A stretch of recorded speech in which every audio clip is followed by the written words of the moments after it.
I got my PhD from the Stockholm Royal Institute of Technology and finished my postdoctoral work at the University of Bern in Switzerland in 2015. I won't go into detail, but my work centered around electromagnetic disruption and practical electromedical application.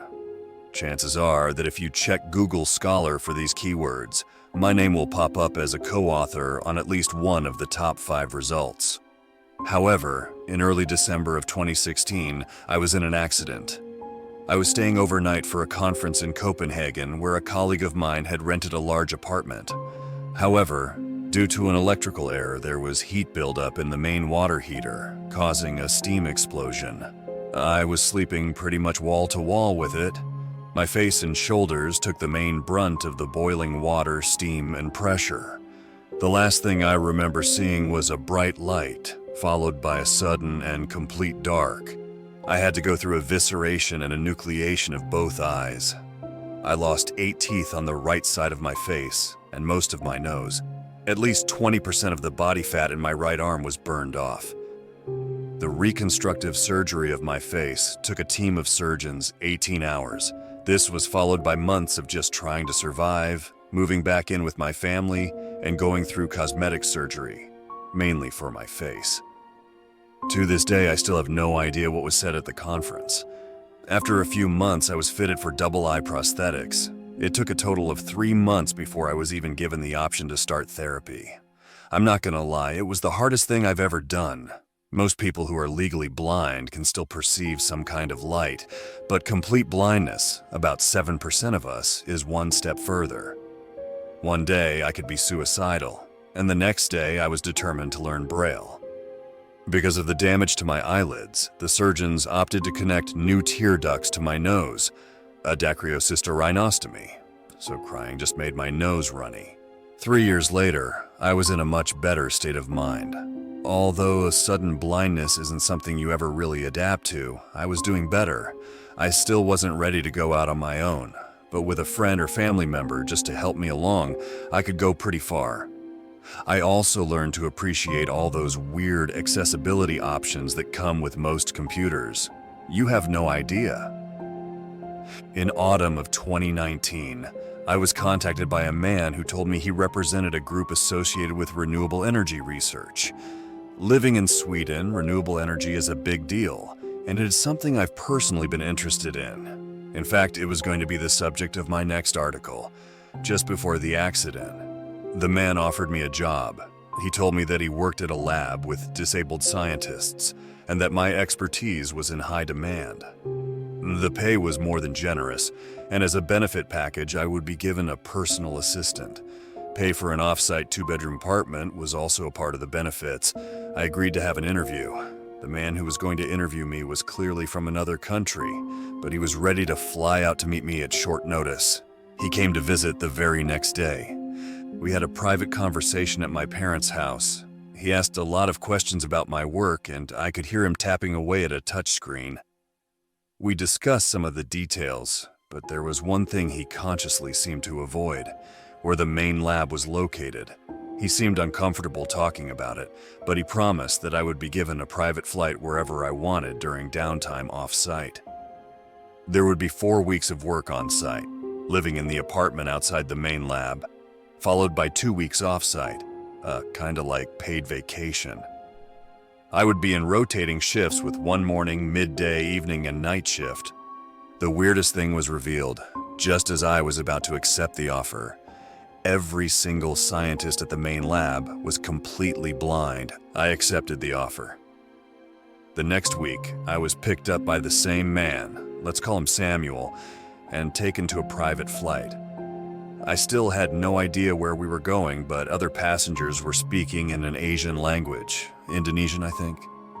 On the flight, I was introduced to my personal assistant, Mila. I think she was Australian. Mila was a darling. She knew exactly what to say and when to help me. But most importantly, she knew when to give me space. It was as if she could read discomfort on my, albeit reconstructed face, and just acted on it immediately. She must have had a lot of experience working with the visually impaired. My first few days were mostly orientation and introductions. I would be working with a team of 2 other scientists and 7 assistants, 2 each, 1 general. Apparently, our personal assistants would not be available while in the lab, but they would be on call as soon as we went off-site. They would also help us with cooking, cleaning, whatever we wanted. It was a big operation, a total of 40 people just in the main building, all completely blind. At least 100 others. With the pay we were getting and the benefits, this was a very expensive project. We're talking millions, possible tens of millions. My team would be working with material research. As Samuel explained, they were developing a new type of material as part of renewable energy tech. They weren't completely clear on the possible end result, but the metal we would be testing was told to be unique, extremely valuable, and uncomfortably bright. Apparently, it could cause blindness during prolonged exposure, which was the main reason they'd put together a team of blind scientists. During my first day at the facility, I was given plenty of time to adapt. The other members of my team were just as new as I was, but we were given radio instructions how to move through the various corridors. There was a decontamination room without protective suits, and we were told to follow guiding pipes along the walls. On the left were cold pipes, on the right were warm. 3 pipes on each side, leading to a total of 6 rooms. The pipes had square, circle, and triangle engravings, making it easier for us to find our main room. We were Team Warm Triangle. The work itself wasn't that bad, mostly just repetitive. The test object was isolated in a separate room, but we could check it through samples, material exposures, and readings. We were all given separate workstations and hearing equipment so we could isolate the sounds of our specific assistants, and just to make sure our computer equipment wouldn't read over one another. We had buttons on our headsets to adjust who could listen in and to mute certain sounds. It took a lot of time to adapt to it. There were at least 50 codes to memorize. I got to know my assistants fairly well. There was Aaron, an American, and Holger, a Norwegian. They were both older than me and both had master's degrees. They were quick to follow directions and equally quick to offer suggestions. I could tell they were having some authority issues, but they didn't make it a problem, and the first 3 week-long shifts were fine. We went from midday to evening to night. The night shift was, of course, the toughest. By now, I was getting to know the place and routine. I had noticed a few things during my testing, but also just from the context of what was being talked about in the facility.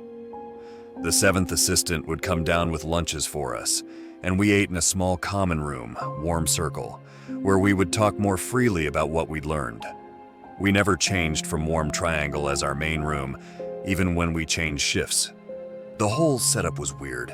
The material was extremely reflective. From the way it was tested, it seemed rectangular in shape and thin. My colleagues talked about it possibly being similar to a pane of glass. The material had several strange properties. It would absorb light but dissipated it almost instantly. It would, to some degree, also absorb electric energy, low-level radiation, and radio waves. I'd never seen anything like it, if you pardon the expression. By chance, we also discovered a peculiar feature. The object, by now called the pane, briefly absorbed sound waves and would reflect it back after a few seconds, like a delayed echo but slightly distorted, kind of like it had been run through an underwater filter, bouncing between sheets of metal. If I said hello, I would hear a clear but lower hello right back after about 8 seconds. This being despite me standing no less than 10 feet away from the object. It made no sense. Once during the night shift, Holger fell ill. It wasn't bad, just a light case of pneumonia, but the company had a zero-tolerance policy for sickness in the workplace. He got the week off at his apartment, and I had to work with one less assistant. It delayed my progress somewhat, but Aaron was eager to make up for lost time. Too eager, it turns out. On the second to last day of the night shift, Aaron accidentally caused a power outage.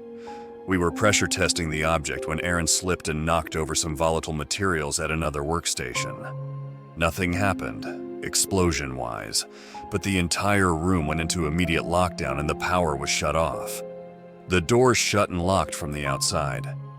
I didn't notice the lights go out, but I could feel the room quickly growing cold. It occurred to me that the object was probably absorbing the warmth, and there was no climate control to compensate anymore.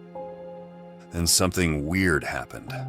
We were all sitting quietly, our headsets being turned off, and waited for the power to come back on. That's when I heard something. Hello. It was the same off-putting, distorted voice that I had thought was a delayed echo. One of my colleagues, Gertrude, responded with a hello right back.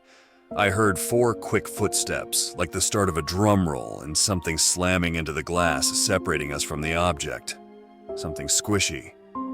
Hello. Now we stayed quiet. The footsteps came in quick bursts, pacing back and forth, looking for weaknesses in the glass. We usually use small airlocks to put in samples to test. We had 2 airlocks, and the leftmost one of these was attacked. I could hear something rattling the airlock, trying to rip it loose. Hello.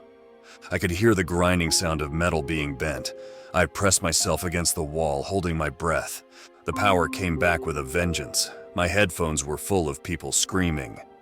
Evacuation protocol initiated. Proceed to... Get out. Get the fuck out. Warm triangle. Respond immediately. I repeat. Half the voices were in a foreign language. We ran for the door. I didn't need to follow the pipes to get back to the decontamination room, but only then did I notice we were 1 person short. We'd lost Gertrude. Once outside, we were separated and isolated. Standing outside in freezing temperatures, I was stripped naked. Several people, all screaming in a foreign language, lifted my arms and legs and checked me from my feet all the way to my hair.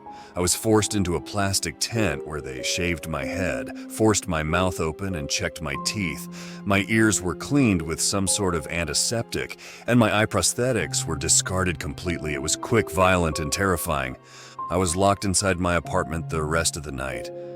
Mila came around to help me, but she told me she was instructed not to talk about my work under any circumstances. That's when I first suspected that my apartment was bugged. I spent a week in that apartment with daily checkups. I felt fine, but the entire ordeal was stressing me out. Having my head shaved was uncomfortable, and I was scared they might find something they wouldn't like. After that 1 week, I was suddenly told that it was necessary to terminate my position. I didn't recognize the voice of the man telling me this. I was given 4 months of full pay, an apology, a non-disclosure agreement, and an immediate flight back home. Mila was holding back tears, trying to help me pack. She seemed frightened. I've been home ever since, but I come to you to share my story. I've been doing my best to stay financially independent, but life hasn't been treating me well. I'm still having stress reactions, and there has been a recent development that I don't know how to deal with. Last night, as I was brushing my teeth, the power went out. I could hear the air conditioning and dryer suddenly go quiet, and the entire room felt colder, except for the bathroom mirror, which radiated a slight heat. I stretched my hand out to touch it. This might be hard to understand for someone who doesn't think about their sense of touch too often. But I've touched that mirror every night for years on end by now. I know exactly where my hand was in the space of the room, and there was no mirror where my hand was. Still, I touched it. Every part of my finger touched something extruding from the mirror's surface, something with rounded edges. Then it made a sound. Hello.